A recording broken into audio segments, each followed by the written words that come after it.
All right, here is a week later, your weekly garden update. So things are looking very happy at this point, and I caged the jalapeno and serrano plants because last year they fell over during a storm, and after they fell over, they started growing like to the side.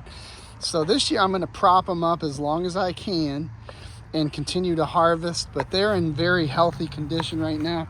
You can see a lot of blossoms on each. There's some fruit on that plant right there, and yeah, and then the habaneros are taking off in that one.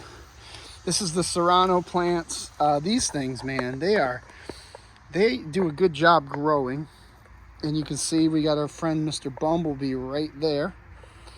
And so Bumblebee apparently loves the white blossoms, according to what I'm seeing. And we have, if you go deep inside, and I'm gonna not mess with the bumblebee too much, if you go inside of the habanero plant, you can see we have habaneros already on the vine. We have some on the other one, but not as pronounced. Right here, our beets are going nuts. And if we get in a little closer, you'll be able to see kind of the size and magnitude of what we're going to be dealing with. So yeah, it's kind of hard to see, but you can see we have beets, and they got about 15 more days, I think, before I'm going to harvest them. Our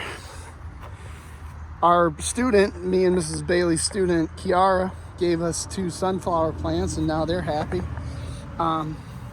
My basil, I just trimmed a whole bunch off and made a bunch of pesto, so that's why it looks a little sorry right now. However, down here, what you can see is the Italian parsley is really taken off from seed.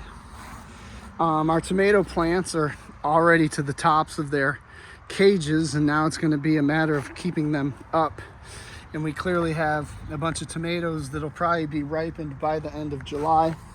Tomatillo plants are pretty happy. We zoom in a little closer, you can see tomatillos are already forming, and that's good. We have a ton of blossoms on these plants, and so they're pretty happy. Moving forward, as you can see, our tomato plants and over here reaching the top. We're starting to get tomatoes at the 3rd level and the 2nd level, and we already had a bunch at the 1st level. So we've got a really good thing going on with this garden. You see the same thing is replicated in that one, and then you see some 2nd level tomatoes right there, and we're probably going to have 3rd level tomatoes very quickly. So everything is really happy. I'm going to take a walk over to one trouble spot, and that is these over here. These are mortgage lifter tomatoes, and I've had an issue with the fact that, and maybe there's a good example of it here, but you can see that in some of the cases, let me see, right here, this is an example of what I'm talking about. Here we go, right there. I zoomed in a little too close. I've been getting these situations where the blossom turns yellow and falls off, and that is because the tomato plants, specifically these, are not liking the weather, particularly how hot and sunny it is.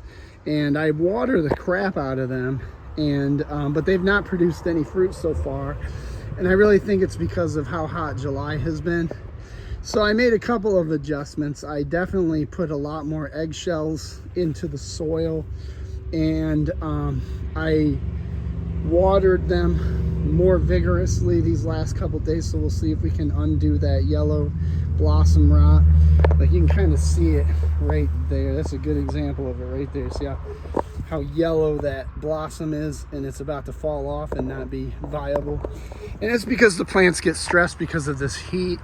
I'm also considering doing some shade cloth.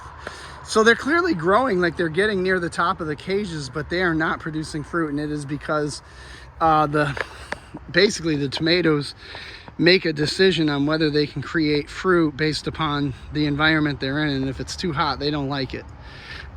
So I'm thinking that maybe some shade cloth to go over these tomato cages might alleviate the situation, and then they'll start producing fruit.